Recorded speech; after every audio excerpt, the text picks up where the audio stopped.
Olá, queridos, boa tarde. É com alegria que a gente está aqui na nossa primeira edição do Conversa no Jardim. É mais uma oportunidade que o Complexo Salvatório está trazendo para nós discutirmos assuntos muito interessantes e muito importantes para que a gente viva melhor. E hoje nós vamos discutir sobre aquela vozinha que todo mundo ouve lá no fundo, que às vezes te limita de fazer algum projeto, te faz desacreditar da tua autoestima, da tua confiança, e que a gente precisa conversar e reconhecer o que essa vozinha representa. E para isso nós estamos aqui com a nossa colaboradora e psicanalista, especialista em luto e perdas, Raquel Caires. Seja muito bem-vinda. Obrigada. Obrigado por aceitar o nosso convite. Então, Raquel, essa vozinha que realmente limita a gente às vezes, tem nome? Boa tarde, Cláudio. Boa tarde. Muito obrigada por essa oportunidade, né? Vamos falar então o que é essa vozinha, né? Uma vozinha que às vezes te impulsiona e outras vezes ela te afasta, né? De alguns objetivos que assim você já tinha determinado dentro de você. Mas antes, Cláudio, nós estamos falando de uma temática muito boa: autossabotagem. Isso. Né? Quantos de nós temos nos autossabotado? Né? Quantos projetos, quantos planos, quantos objetivos, muitas vezes escritos, né? Sim. Nós não temos desenvolvido. Por que será? Né? E baseado em Sigmund Freud, que foi um médico e foi psicanalista, foi ele que foi o pai da psicanálise, ele nos faz uma pergunta nessa tarde. Né? Cláudio, qual será a nossa responsabilidade na desordem que nós nos queixamos? Eu acho que é uma coisa que todo mundo tem que parar para pensar e reconhecer que existe essa desordem. Né? Eu acho que na hora que a pessoa percebe que tem isso, ela já é o primeiro passo para que ela venha identificar o que de fato vem causando isso na vida dela, né? Exatamente. E essa pergunta, ela não é nova. Né? Freud, ele atendendo pacientes, mulheres, que era um público que ele tinha muita afeição pela questão delas sofrerem de histeria, elas sempre apresentavam alguma demanda. Certo. E aí, entre uma terapia e outra, ele começou a perceber que qual seria a permissão que elas estavam dando e qual era a responsabilidade também que elas tinham sobre todas aquelas demandas. Né? Então, baseado nisso, o Freud ele desenvolveu a temática autossabotagem, que é o que nós vamos falar nessa tarde. Vamos descobrir, vamos nos redescobrir. Vamos identificar as características exatamente, disso mesmo, né? Porque às vezes nós nem sabemos que temos, mas nós temos. Eu sei. O que é interessante nessa questão da autossabotagem é que quando você não identifica, sem consciência, você está sendo tirano com você mesmo, né? Porque você vai alimentando esses pensamentos, essas atitudes, esses princípios que você tem dentro de você e que vão te limitar no sentido de fazer os teus projetos acontecerem, vão alimentar as tuas fraquezas, né? Vão te convencer de que você não é capaz. Você conhece alguma pessoa que é muito inconstante, que tem iniciativa, meia ativa, mas nunca acabativa? Que deixa as coisas sempre pela metade, nunca conclui os projetos, não é isso? Isso Sim. inclui cursos em faculdade, né? Relacionamentos, trabalho. Às vezes as pessoas estão lá, não, eu não quero mais esse trabalho, eu quero outro. Entendi. E passa a vida inteira nessa inconstância. Né? E essas inconstâncias também, elas casam no nosso pensamento. Elas ficam no subconsciente e assim elas vão te tolhendo, é assim que funciona? Para a psicanálise, não existe essa questão do subconsciente. Né? Nós vamos nos falar mais a questão do id, do ego e do superego. E vamos trabalhar muito o inconsciente. Entendi. Tá? O inconsciente é algo que todos nós temos, portanto, para poucos, né? Às vezes é pouco acessível, muito pouco. A maioria das vezes é somente por terapia. Mas vamos falar um pouquinho, depois a gente volta para o inconsciente, tá? Sim. Vamos falar um pouquinho aqui das 3 instâncias da personalidade, que é respondendo aquela pergunta que você falou bem no comecinho. Que vozinha é essa, né? O diabinho e o anjinho. E o anjinho, né? As crianças gostam de desenhar essa figurinha, o diabinho e o anjinho. Quem é o diabinho? Quem é essa figura? Né? Seria o id. Né? O id são todos os nossos desejos, né? Todos os nossos impulsos, do tipo, quando eu estou com fome, o que eu tenho que fazer? Comer. Sim. Né? E se eu não comer, eu entro em pânico. E assim são outros comportamentos que nós temos. Às vezes, muito deles, né, incontroláveis mesmo. Sim. E aí vem a questão do ego. Quem é o ego? O ego é aquela vozinha da razão. Ele te conecta ao id. E depois vem o superego, que é a moralidade. Entendi. Que é a questão da moral, né? Ele é o que realmente está ali, né, para mudar o cenário. É mais ou menos assim, Cláudio, você tem uma casa de 3 andares. Aí embaixo mora o id, no meio mora o ego e em cima mora o superego. Então o id é aquele rapazinho que gosta de fazer bagunça, bebida, tudo que ele tem, que dá prazer, ele faz. Sem medidas. Sem medida. Certo. Entra quem quiser. E aí vem no segundo andar o ego, que fica lá, rapaz, você não pode fazer isso, você é casado, você é noivo. E aí é o pé no chão, é o lado racional. Em partes, né? E aí o id diz que nada, é só um pouquinho. Né? Mas aí vem o superego, que é o da moral, e diz, não, vamos parar. Então, aquilo que você fortalece mais é aquilo realmente que vai dominar as tuas emoções, né? E nós temos realmente alguma predominância muito alta na questão do id, em alguns pensamentos nossos. Entendi. E a autossabotagem pode estar inclusa aí. Isso que tu falaste agora vai de encontro com um texto que eu li essa semana, que fala que nós temos 2 lobos dentro da gente. Um lobo é bom e o outro lobo é mau. E aí o que vai desenvolver a característica boa ou má na minha personalidade é o lobo que eu alimento mais. Entendeu? Então é mais ou menos parecido com essa questão. É mais ou menos parecido com esse lobo, para poder as pessoas entenderem melhor a questão do id. Exatamente, né? Eu tenho uma pergunta para te fazer que eu acho que tem muito a ver com essa questão de você nutrir o seu id, o seu ego, enfim. O ambiente onde a pessoa é formada, onde ela é educada, de onde ela tira todos os princípios, todos os valores, ele favorece essa questão de você de alimentar a autossabotagem? Ele favorece, mas já tem uma predominância anterior. Natural. Já. Então já existe uma tendência natural da pessoa? Já. E nós vamos conhecer um pouquinho mais lá na frente onde é que está. Então, o que potencializaria essa tendência são as vicissitudes da vida, as dificuldades que a pessoa passa, as vitórias, as derrotas? Exatamente. Entendi. Entendeu? E aí, o que é de fato a autossabotagem? Como que nós podemos caracterizar essa palavra, a autossabotagem? O que ela quer dizer? Ela leva as pessoas, né, ao seu pior, ao pior da realização. Entendi. Ou ela leva ao seu pior, do seu próprio desejo. Né? E ela impede que a pessoa desenvolva aquilo que poderia ser magnífico para ela. E ela sabe que seria. É mais ou menos voltando para a história do curso superior. Você sabe que fazendo um curso superior que te dê muito prazer, você pode sim, além de ganhar dinheiro, te satisfazer. Se Por que realizar, você não consegue concluir? Se você teve todas as oportunidades, né? Às vezes tem a família que te ajuda, por que você não conseguiu até o final? Então são algumas questões que nós temos que buscar respostas.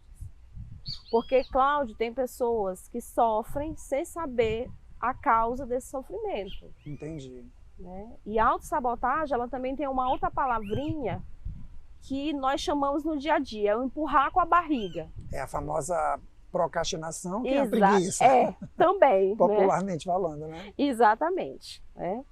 E aí eu trouxe, Cláudio, um material bem bacana para a gente falar um pouquinho, né, nessa tarde, baseado em toda a estrutura do Freud. Né? E aí ele fala de algo muito legal, chamado de aprisionamento involuntário. Você já tinha ouvido falar dessa palavra? Não, essa expressão. Pois é. O que é que ele diz? Que às vezes as pessoas, elas fingem estar doentes. Ah, eu tô com febre. Criança faz muito isso, né? Sim, sim. Eu tô com febre, eu não quero ir pra escola. Atrás de uma justificativa para... Para não ir. Mas nós estamos falando de criança, vamos falar de adulto, né? Quantas pessoas elas se adoecem para serem bem tratadas?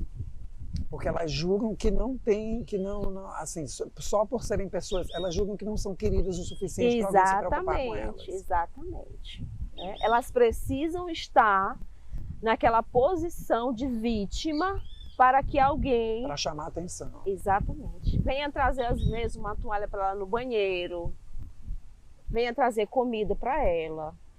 Né? E são muitos outros comportamentos que a gente percebe através da questão da autossabotagem baseado no olhar de Freud. Né? Olha só, né? Desde 1856, faz muito tempo. Então, estou percebendo que existe, de fato, uma ligação direta mesmo da autossabotagem com a questão da baixa autoestima. Daquela pessoa que precisa estar sempre chamando a atenção, Sim. que precisa ser o centro das atenções, precisa de alguém ali paparicando, né, de alguma forma. Exatamente. Por isso é que nós erramos muito com o outro quando nós colocamos muros. O outro gosta de se aparecer, o outro gosta de estar falando muito. Nós temos que inverter esse papel. Porque ele também não sabe que ele está se auto-sabotando. Eu entendi. E quando nós temos propriedade deste conhecimento, nós podemos intervir ajudando. Né? Ajudando. E aí, aquele muro que nós, às vezes, criamos a favor do outro, cai. Eu acho que é por isso que é interessante a gente trazer esse assunto à tona, porque eu penso que todo e qualquer problema que a pessoa tenha, o primeiro e mais importante passo é reconhecer a necessidade de ajuda. Exatamente. Reconhecer que tem esse problema, reconhecer que a gente vai falar aqui das características da autossabotagem, perceber na sua vida uma dessas características justamente para buscar o apoio e tentar se recuperar, tentar resgatar, tomar a vida de volta, né? Tomar o controle da própria vida. Eu percebo muito que essa questão da procrastinação está muito associada à questão do conforto aconchegante. Eu estou na minha zona de conforto, está tudo bem, eu permanecendo aqui não corro risco de ser julgado, não corro risco de fracassar. Então isso acaba sendo uma justificativa para permanecer ali naquela vidinha de todo dia, né? Exatamente. Uma outra característica bem interessante que a gente percebe que está diretamente, a gente inclusive já até indiretamente falou disso aqui, é a questão das crenças limitantes. Nossa! Elas são, uma característica gritante de que a pessoa realmente precisa de auxílio para se libertar da autossabotagem. E essas crenças, às vezes, nós vamos já ver isso aqui, está muito fundamentada lá na infância. Não existe em nenhum local escrito, ditado como regra, que o homem não pode usar cor de rosa. Sim. E que a mulher não pode usar azul. Esse exemplo é bem pertinente, porque ele é bem nesse momento, né? Que a gente bem nesse momento. Sim. Que o menino tem que brincar de carro e a menina de boneca. Não tem nada escrito. Se você for vasculhar leis, não vai encontrar nada. Isso é mais o fruto de uma convenção social, né? Exatamente. Outra crença, muito baseada em casais. Quem é que cuida da casa? Sempre a mulher, sempre a dona da casa, né? Quem é que cozinha? Sempre a esposa, a mãe de família. O homem é para quê? Trabalhar fora e manter a casa. Chegar e botar os pés no sofá, ligar a TV e ser servido pela mulher. Isso. Aí os relacionamentos começam a ter conflitos, porque ela também tem um dia a dia cansativo, às vezes tem filho, às vezes tem trabalho, tem estudo e quer ajuda. Mas a crença limitante que foi estabelecida na infância é que homem não faz nada. Isso vem da onde? Dos pais, infelizmente. O ambiente onde a pessoa foi educada, né? Onde foi criada. Exatamente. E aí isso desencadeia, às vezes, Cláudio, até divórcio.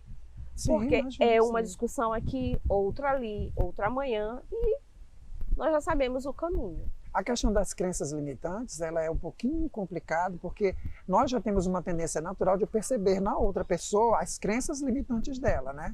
Agora, olhar para dentro da gente e perceber em nós é um fator realmente complicado, né? Exatamente, mas o olhar para dentro de nós é muito difícil, Cláudio. Sim. É muito difícil. Com certeza. Você pegar um reconhecer espelho... em você, né? Exatamente. e refletir a sua própria imagem, dizer, eu sou eu mesmo, né?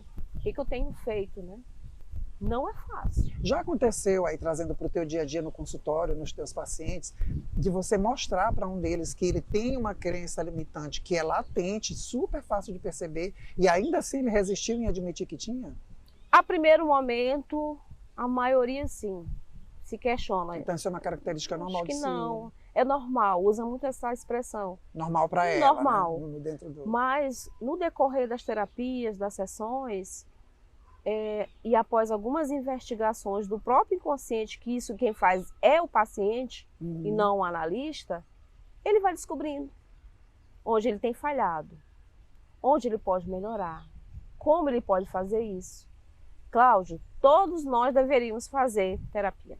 Ah, sim. Todos nós. Com certeza. E com certeza todos nós temos crenças limitantes, né? Todos nós. Isso é um fator assim que eu acho que é muito difícil das pessoas escaparem. Todos nós. E aí Freud, em 1916, ele escreve um artigo que bombou naquela época, né? Bombou. Porque ele cria um título assim, Os que fracassam ao triunfar. Intrigante, não? Sim. Como sim. que eu vou fracassar, né, ao triunfar? Sim.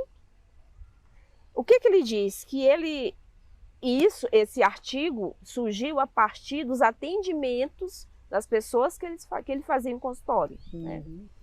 E ele dizia que elas se sentiam aliviadas. Olha só, elas tinham uma sensação de alívio quando estavam fazendo algo e não dava certo.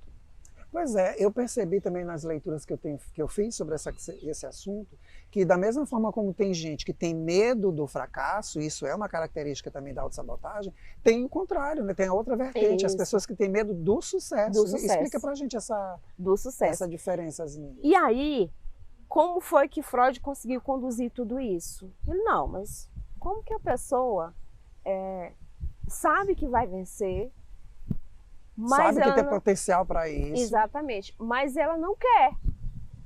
Ela já começa a desenvolver dentro dela o desejo de não vencer. Eu vou te dar um exemplo muito típico. Há 3 anos atrás, eu era analista de desenvolvimento humano de uma grande empresa. E eu ouvia muito isso nos corredores. Lança-se uma vaga. Você escreve seu currículo, alinha, escolhe a melhor peça de roupa e vai para a entrevista. Essa vaga é minha, tá tudo certo. Quando você abre a porta, aí você coloca a cabeça assim. Você olha que a sala está lotada de candidatos. Aí vem o sentimento autossabotador. Eu sabia que essa vaga não era. A vozinha já aparece. Eu sabia que não. E ele passa a entrevista toda, aí ele pergunta, às vezes, pro lado o candidato do lado diz assim, você é formado em quê? Aí o outro diz, eu sou formado em administração. Ele, nossa, ainda estou estudando. Então, os pontos que ele tem já começa a dar prazer nele, que ele não vai conseguir aquela vaga. E ao invés dele sair dali triste, ele sai feliz. De uma certa forma, sai aliviado. Aliviado. Eu sabia que realmente não ia dar certo. Eu confirmei o que eu estava... Confirmei. Entendi. E assim ele passa a vida inteira, né? Ele se confronta, mas ele não toma uma iniciativa de mudança. E às vezes, Cláudio, essa iniciativa, ele nunca vai conseguir se ele não obtiver uma ajuda. Infelizmente. Vai passar a vida toda. Eu entendo que a questão, por exemplo, a questão que tem a pessoa que tem a crença limitante, que leva essa pessoa a ter medo do sucesso, é porque ela visualiza que se, por exemplo, em algum projeto que ela realizou, que ela concluiu com louvor, coloca essa pessoa num novo patamar que ela vai ter que superar. Então ela vai ter que estar sempre buscando algo melhor. O fato de ter que estar sempre buscando algo melhor, para ela é assustador. Né? Eu vou assumir a partir de agora o compromisso de conquistar algo mais. E aquilo assusta, né? Porque, na verdade, ela não tem responsabilidade na desordem que ela mesma provoca. Ela não consegue. E aí, entrando já nesse assunto, vem a origem da autossabotagem. Será que tem uma origem, Cláudio? Será que realmente, ou nós escolhemos ser autossabotadores, né? Sim, tem alguns pontinhos que um liga ao outro. Certo. Vamos falar primeiro da infância, o núcleo familiar, onde estão as nossas referências, as nossas bases, né? É lá que começam as nossas percepções, a nossa atuação do mundo. Então, assim, a primeira infância é algo que vai determinar quase toda a nossa história. Então, nós estamos sempre falando isso em nossas palestras para pais e mães. Cuidem da emoção dos seus filhos, porque vocês podem estar gerando futuros adultos autossabotadores. Então, a primeira infância é, de fato, o alicerce para o adulto que aquela criança vai se tornar um dia, né? Exatamente. Tem que ser muito bem trabalhado. Tem que ser muito bem trabalhado e não pode haver queimas de etapa. Ele é criança, ele precisa viver o momento dele de criança. Mas nós vamos um pouquinho antes da criança. Alguns pontos autossabotadores, eles já vêm na gestação. Sério? Isso é muito sério. Você engravida e já fica... essa gravidez vai atrapalhar a minha vida. Nossa. Tu veio no pior momento da minha vida. Eu não estou pronta para ser mãe. São palavras, né? São palavras que já vão internalizando, já. Né?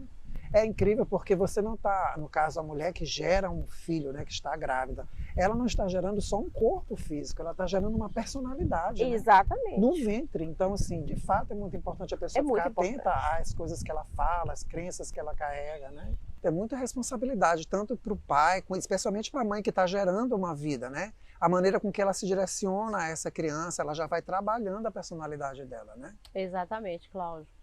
E agora me lembrei de um detalhe, né? Os obstetras, eles sempre estão sinalizando para a mãe, né? A questão do cuidado, né? Do conversar com o bebezinho, né? Para fazer ele entender que ele é importante.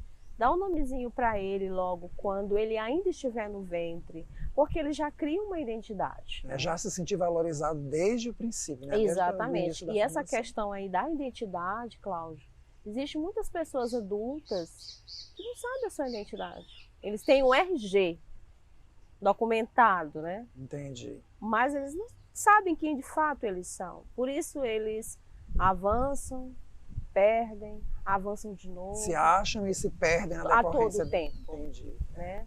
E aí, essa colocação foi interessante porque, de fato, um dos princípios para você buscar a evolução enquanto pessoa, enquanto profissional, enquanto amigo, enquanto filho, enquanto marido, é o autoconhecimento. É fundamental, é a base para tudo. Como você se autoconceitua? Sim. Como está realmente o seu autodesenvolvimento? Porque às vezes eu não sei falar de mim. Sabe aquela brincadeirinha do antigo ginásio, né? E dizer assim, aquela brincadeira fale um pouco de você. As pessoas colocavam caderno lá. de confidências, Isso, o famoso caderno, né? De confidências. Eu gosto disso, eu gosto daquilo. Então, nós não fazemos esse tipo de diário. Né? E a psicanálise conhece como diário de bordo. É você escrever todos os dias um pouquinho dos seus enfrentamentos, dos seus desafios, como que você pode promover aquele sucesso que você tanto almeja. Até para você se autoavaliar também, Exatamente. né? Se eu tenho consciência de características que eu tenho que de repente me limitam, o que eu posso fazer para trabalhar isso, para superar isso, para melhorar? E daqui a pouco, para encerrar, nós já vamos deixar um exercício do diário de bordo para todos. Interessante. Tá bom? Para mim bom fazer esse e para você. Ótimo. Perfeito. Cláudia, agora nós vamos falar um pouquinho do comportamento. Sim. Tá? Como que esse autossabotador, ele se comporta, porém, muitas das vezes, ele não sabe o porquê. Entendi. Né? A questão da raiva. Ele é agressivo, né? Ele não tem uma comunicação assertiva, ele é ciumento. É uma agressividade gratuita, né? Exatamente. Ele busca constantemente colocar um colega contra o outro. Isso acontece muito no âmbito de empresas. Profissional, né? Acontece muito. Né? Eu sou melhor do que você não estudou tanto quanto eu estudei. Isso está me parecendo muito com aquelas pessoas que têm dificuldade em serem contrariadas, né? Exatamente. A minha opinião, o meu ponto de vista, o seu legal, você tem um ponto de vista, mas o meu é mais importante, o meu tem mais relevância. Aí também tem o inverso, que é o sentimento de inutilidade. De inferioridade. Eu não sirvo para nada. Aí ele é muito bom, ele é competente naquele cargo, né? Ele desenvolve bem, mas ele não consegue aceitar que ele pode um dia chegar, vamos supor, a um cargo de gerência. Entendi. Não, eu nasci para isso. Eu estou muito longe disto, né? Então, esse sentimento de ser inútil, de realmente não poder tirar de dentro de si o melhor do potencial, é um comportamento do autossabotador, Cláudio, infelizmente, né? E também existe, nós já até falamos, os grandes exageros, aqueles que eles gostam dos holofortes. Ah, sim, tá sempre ali no centro das atenções. E você consegue visualizar isso? Eu sou pedagoga e eu consigo muito visualizar isso na questão de apresentação de trabalho. Não, eu faço melhor. Não, se eu não participar, vocês não tiram 10. Então já é um gapzinho. Já é um sinalzinho ali de alerta. Já é um sinalzinho lá que tem algo ali que não é legal, né? No teu caso, nessa hora, a pedagoga se encontra com a psicanalista e já tenta trabalhar aquele aluno? Eu tento interferir de uma forma, maneira muito carinhosa, né? Porque eu sei que ali vai ser um adulto que vai ter problemas, problemas. De relacionamento, né? De modo geral, em todas as áreas da vida dele. Outro também, ele gosta, ele tem prazer de julgar o outro. Ele critica, às vezes injustamente, né? Porque a crítica, ela precisa estar fundamentada em algo que você falou daquela crítica. Sim. Você não pode só criticar. Existe uma responsabilidade por trás da crítica, exatamente, né? Mas o autossabotador não, ele critica. Ah, não, você não tá legal com essa roupa. Se eu fosse tu, só que ele não é o outro. Sério. Ele tem um padrão dele. Tem uma nuance de sadismo nisso também, né? Exatamente. Aí tem também o outro comportamento, aquelas pessoas que estão sempre aceitando tudo de todos. Elas se permitem a ser humilhadas, elas não têm nem voz e não criam a vez para aparecer. Entendi. Tá tudo certo. Não, eu aceito tudo. Eu nasci foi para isso mesmo, né? Subserviência o tempo todo. Todo o tempo. E aí é algo que nós vamos falar agora, que você já falou várias vezes. Procrastinação. Deixar para depois. Eu faço amanhã, eu começo esse projeto em 2024, porque talvez 2022, 2023 ainda não dê tempo. Olha só. Olha só. A margem de tempo que a pessoa precisa. E nunca termina. Certo. Toda segunda-feira começa uma dieta. Toda segunda. Todo início de ano eu faço a renovação de votos, que eu serei a melhor mãe, a melhor esposa, vou estudar mais. O ano encerra. Nada aconteceu. Isso é uma coisa bem interessante. Tu falaste assim, a impressão que eu tenho é que o autossabotador, por mais que ele galgue o sucesso naquela área que ele se comprometeu, seja no profissional, seja no relacionamento, ele conseguiu ali realizar um objetivo, um projeto, mas quando ele para analisar, ele vai sempre dizer assim, eu poderia ter feito melhor, né? Isso não está bem acabado. Isso é uma característica bem latente, né? Bem latente. Outra característica, ele é muito desmotivado. Com a mesma intensidade que ele se motiva, ele também se desmotiva. Não quero mais. Não vai dar certo. O não vai dar certo já é sintomático. Já vai. Outra, ele se preocupa muito com o que as pessoas pensam sobre ele. Ou seja, ele busca sempre a perfeição. Eu sou perfeccionista. Porque eu sei que alguém vai julgar, que alguém vai apontar. Exatamente. Outro, ele sonha sem ação. Cláudio, sonho sem ação é só um sonho. Tem que ter ação, tem que ter determinação. Tem que alinhar, saber os caminhos. Se não souber, busque ajuda para ele conseguir realizar aquele sonho. Mas o procrastinador, ele só sonha. Ah, eu vou ter um carro. E o que você vai fazer para ter um carro? Do céu não vai cair. Não vai cair, com certeza. E assim são outras coisas. Eu acho que isso é até uma, desculpa te interromper, eu acho que é até uma dica interessante para quem está querendo identificar se de fato tem esse perfil de autossabotagem, é quantos projetos eu já comecei e não concluí, quantas coisas eu só escrevi no papel e não dei o primeiro passo, né? Isso é recorrente na minha vida? É uma questão interessante para uma autoanálise, né? É uma maneira interessante de começar esse processo. E aí, o que também eles costumam fazer, baseado nessa tua fala, eles sabem que têm habilidade, eles estudaram para isso, mas eles não conseguem desenvolver competências. Porque qual é a diferença de habilidade para competência? Habilidade, um exemplo, é tirar a carteira de motorista, sua CNH. Mas existem pessoas que tiraram sua carteira e nunca dirigiram um carro, a não ser na autoescola. Elas nunca dirigiram a competência da habilidade que um dia elas aprenderam. Ou seja, não concretizaram, né? Começaram o processo. Começaram o processo, não, eu vou bater, eu vou ficar estressada no trânsito. E aí, nesse caso, a culpa é do trânsito, né? Mas o trânsito é louco, as pessoas são... Tá todo mundo... A culpa é sempre... Menos eu. Eu não vou me expor porque é outra pessoa. De jeito nenhum. Entendi. E aí tem um outro ponto muito legal para a gente encerrar essa questão dos comportamentos, porque, claro, são muitos comportamentos, nós vamos virar aqui à noite, né? Mas tem um outro muito bacana, que é a questão de viver estressado. Você sabia que aquela pessoa que se coloca na posição de estressado, ele também é autossabotador? É uma fuga. Ah, uma fuga. Ele criou uma fuga. Entendi. E ele se torna vítima daquele estresse que, na verdade, todos nós sofremos no dia a dia grandes e pequenos estresses. É normal do ser humano, nós somos gente. Normal, é.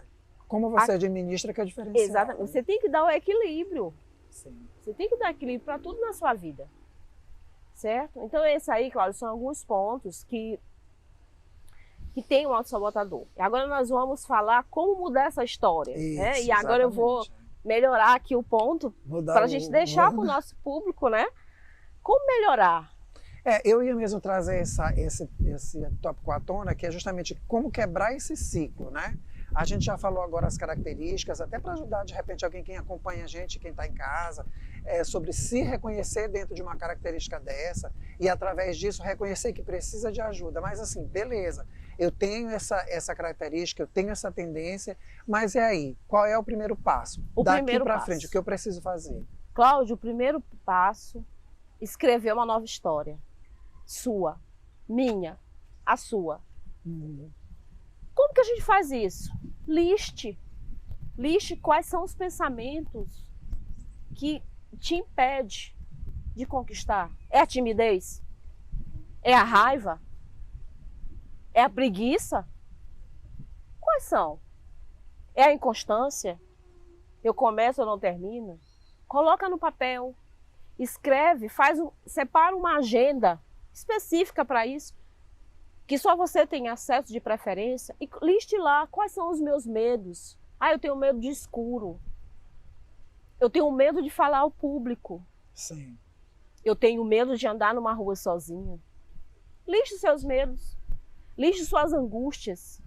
Eu costumo ficar triste quando isso ou aquilo acontece. Tem uma questão aqui que a pessoa pode fazer para si mesmo. Um exemplo assim, que objetivos você tem para si mesmo por um longo tempo e nunca conseguiu realizar? Exatamente. Coloca essa pergunta. Pontua lá, né? Depois que você faz isso, você deve reconhecer os seus valores. Cláudio, nós somos assim, seres humanos, que temos um poder e um valor altíssimo. Você não sabe pintar? Eu não nasci para fazer nada. Você sabe costurar? Algum valor você tem? Não, vamos partir do princípio de que se você se predispor, você aprende a fazer qualquer coisa, né? Qualquer coisa, qualquer coisa. E aí vamos falar agora dos nossos valores pessoais. Quais são os seus valores pessoais? É respeitar, é ajudar, é contribuir com o outro. Liste os seus valores, reconheça que você tem valores, porque você tem. Sim, com certeza. Todos nós temos. Da mesma forma que você tem que reconhecer seus defeitos para trabalhar, você tem que reconhecer os seus pontos fortes para se valorizar. Né? Exatamente. Outro ponto também que nós devemos listar: reconheça os seus padrões de comportamento. Reconheça. Não, quando eu me coloco em uma situação de estresse, dá vontade de Jogar tudo pra quebrar cima. tudo como Hulk. Uhum. Reconheça. Então não avance. Se você sabe que você vai se prejudicar, que você vai magoar alguém, não avance. Nós temos que aprender a reconhecer que nós temos falhas em algumas áreas. Isso que tu estás falando também vai de encontro com outro tópico que eu destaquei aqui, que é uma sugestão muito importante, é monitore o seu pensamento negativo. Exatamente. Nós temos que viver nos monitorando. Aquilo que eu errei hoje, eu não posso levar para amanhã. Eu pego ele como aprendizado, paro de sofrer e continuo minha história. Nossa história precisa ser escrita. E em alguns momentos reescrita, né? Em alguns momentos reescrita. Outro ponto, desenvolva a sua autocompaixão. De admitir que você é falho, de admitir que você pode cometer erros. E pare de se vitimar que é o governo, que é o seu marido, que é o seu filho, que foi a sua mãe, que foi o seu pai. Reconheça. E atribua, né? Assuma isso, a sua parcela assuma. Assuma. Vai doer? Claro que vai doer. Porque todo reconhecimento, ele traz a questão da dor. Eu reconheço meu erro, vai doer, mas é necessário. Na medida que o tempo vai passando e que um paciente teu começa a ter essa consciência, né? Admitir as falhas, reconhecer suas virtudes, e aí ela começa a trabalhar mentalmente o controle desse pensamento negativo, né? Não vai deixar de ter, vai ter sempre uma vozinha lá dizendo você não é capaz, você não pode. O ID sempre vai estar lá. Mas aí a pessoa fortalecida, ela vai conseguir dizer assim, não, mas eu vou tentar. Sim. Eu vou correr o risco, eu tenho que me desafiar. Todos nós vamos ter esses pensamentos a todo tempo. A questão é saber que ele vai estar lá, mas que eu não vou acionar o botão. O famoso gatilho, né? Exatamente. Que Entendi. chamamos de gatilhos, né? E, para encerrar, torne-se consciente. O que seria isso? Transforme as suas suposições em algo concreto. Um exemplo, eu vou comprar um carro. O que você tem feito para comprar o carro? Até falei isso anteriormente. Você tem trabalhado? Você tem economizado? Exatamente. Você tem eliminado os gastos desnecessários para que aquele carro seja conquistado? Eu vou passar no vestibular. Você tem estudado o suficiente? Para isso, né? Ou as redes sociais? Você tem feito a sua parte? Exatamente. Tem realmente impedido que você conquiste. Nós precisamos retirar a síndrome da Gabriela. Eu nasci assim, eu cresci assim. Assumir a responsabilidade que é nossa. O nosso fracasso, Cláudio, o nosso sucesso depende de nós. A lei 90/10, ela diz que 90% da nossa vida, de tudo que acontece, é nossa responsabilidade. 10% só não é. É o acaso, né? O acaso. São coisas externas que podem Você acontecer. não tem como controlar. Entendi. E uma vez uma aluna perguntou para mim assim, professora Raquel, até a enchente eu tenho responsabilidade? Vale a pena perguntar isso aí. Eu falei, vamos pensar junto? Quantos papelzinhos de bombom nós temos lançado no lixo? Quantas garrafinhas de plástico, né? Quantas coisas tão pequenininhas nós temos lançado fora? E nós sabemos que existe um lixo e nós também temos às vezes uma bolsa. A mulher sempre tem uma bolsa, né, Cláudia?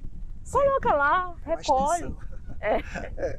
E Cláudia, agora eu quero te fazer 3 perguntas. Ah, meu Deus, vamos lá. Como que você tem enfrentado a sua vida? Como você tem enfrentado a sua vida? As perguntas estão sendo agora para mim, mas é bom você refletir em casa. Vamos refletir junto essa tarde. É bom pra tarde. gente refletir juntos. Em algumas situações, tu é vítima, ou em outras situações, tu é vencedor? O que tu mais é? Vítima ou vencedor? Tem que se perguntar, né? A pessoa tem que fazer essa autoanálise. Exatamente. Em determinada situação, eu me posicionei como alguém que pode ir lá resolver, aguerrido, que não cede, que não desiste fácil, ou eu simplesmente olhei o desafio lá na frente e disse assim, não, acho que melhor não arriscar. Em alguma situação eu fui lá e disse assim, Cláudia, eu errei. Eu errei. Mas, como postura de vencedor, vou acertar. Quero que você me perdoe. Eu posso refazer? Eu posso recomeçar? Né? Essa questão de você ter a postura de vencedor é transformador. Eu digo mais, é libertador. Libertador, com certeza. E nós murmuramos mais, Cláudia, ou somos mais gratos? A gratidão, né? Tem que ser. Tem que ser. Porque quando você é grato, você reconhece que, de alguma forma, seja através de uma pessoa ou através de algo que acontece na tua vida, você está sendo retribuído por coisas boas que você também faz, né? Exatamente. Nós costumamos murmurar de algo tão insignificante.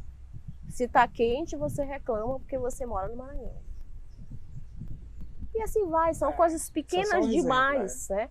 E a última pergunta, você se sente às vezes fracassado ou você tem aberto sua mente para ser um grande aprendiz?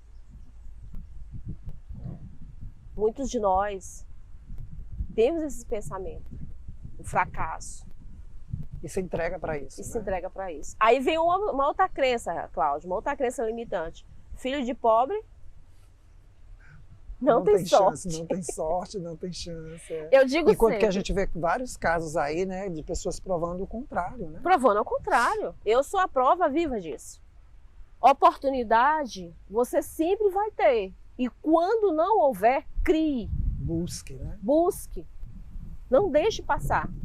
Isso é ter uma postura de aprendiz. Raquel, assim, a nossa conversa foi maravilhosa. Eu acho que para quem está acompanhando a gente, para mim, pessoalmente, abriu muito os olhos para muita coisa. E assim, baseado na tua experiência, para concluir a nossa conversa, que, nossa, eu tenho certeza que vai ser muito proveitoso para quem está acompanhando a gente, e essa é a nossa ideia, Sim. né? Por isso a gente vai continuar com esse projeto. Nós vamos ter a oportunidade de conversar Que bom. várias vezes, com certeza, no futuro. Mas eu queria assim, que nós concluíssemos com uma consideração tua sobre a questão de desenvolver os comportamentos autossuportados. O que eu posso fazer diante de todas as coisas que acontecem em minha volta, que às vezes me limitam? O que eu posso fazer conscientemente para continuar lutando, para continuar com o objetivo de superar as limitações, as minhas crenças limitantes? O que eu posso fazer na prática para isso? Ok. Eu quero encerrar e já responder a tua pergunta com uma frase questionadora. Para gerar reflexão. Para gerar reflexão. É do Doc CX. Ele diz o seguinte: a maior felicidade, Cláudio, é saber que eu sou infeliz. Aí você diz, como assim? Como é que eu vou saber que eu sou feliz reconhecendo que eu sou infeliz? Sabe quando isso acontece? Quando eu reconheço que eu tenho que parar de ser vítima, quando eu reconheço que existe dentro de mim uma determinação e que eu preciso tirar ela de dentro para fora. Quando eu reconheço que eu tenho limitações, mas que eu posso vencer, que eu posso ser um eterno aprendiz, que eu posso realmente estar ali e vencer. Nós precisamos alinhar os nossos pensamentos dando saúde mental. Às vezes nós nos preocupamos muito com a parte física, né? Com o cabelo, mas esquecemos da parte mental. E esses pontos autossabotadores, eles encaminham para uma desestrutura emocional. E às vezes, como nós falamos, é sem perceber. E aí vira uma armadilha, né? Vira a vida toda. A vida inteira. A vida inteira. Cláudia, eu quero te agradecer por esse momento. Nós agradecemos. Muito obrigado mesmo. Apresentar ao nosso público essa temática, que ela realmente é uma temática bem questionadora, porque sempre vai haver algumas respostas para algumas perguntas aqui. Alguns questionamentos. Ah, mas eu não penso assim. É um direito seu. Uma coisa certa, busque sua saúde emocional e mental para que você viva bem. Raquel, nós é que agradecemos a sua parceria, dividir com a gente a tua experiência, o teu conhecimento. Eu tenho certeza que nós vamos ter outras oportunidades. E vocês que acompanham a gente, tenho certeza que foi de muito valor esse encontro, essa discussão. Pelo menos nós trouxemos a temática e esperamos ter despertado em vocês essa curiosidade, né? Deixar instigado na gente de se autoavaliar e de se reconhecer dentro de uma característica dessas e aí buscar realmente a nossa ajuda, a nossa melhora, buscar um profissional ou então procurar ler mais sobre isso, né? Exatamente. E reconhecer. O primeiro passo é reconhecer e buscar o crescimento mesmo, né? E não esqueçam do exercício. Façam um diário de bordo. Seja um caderninho pequeno, seja a junção de folhas de A4, escrevam escrevam lá. Eu vou seguir essa dica, o meu exercício do dia eu vou fazer hoje mesmo, eu já vou Eu fazer. tenho várias agendas. Obrigado, Raquel, mais uma vez. Um grande eu que abraço. agradeço. Obrigado a vocês que estão aí Obrigada. acompanhando, estão assistindo. E fiquem à vontade também para manter contato com a gente, né? Se tiver alguma pergunta, alguma dúvida, alcance a gente através das nossas redes sociais, que a gente com certeza vai ter o maior prazer em responder, tá bom? Em breve voltaremos com Conversa no Jardim, com outro assunto bem interessante, tá? Obrigado mais uma vez, um abraço. Até a próxima.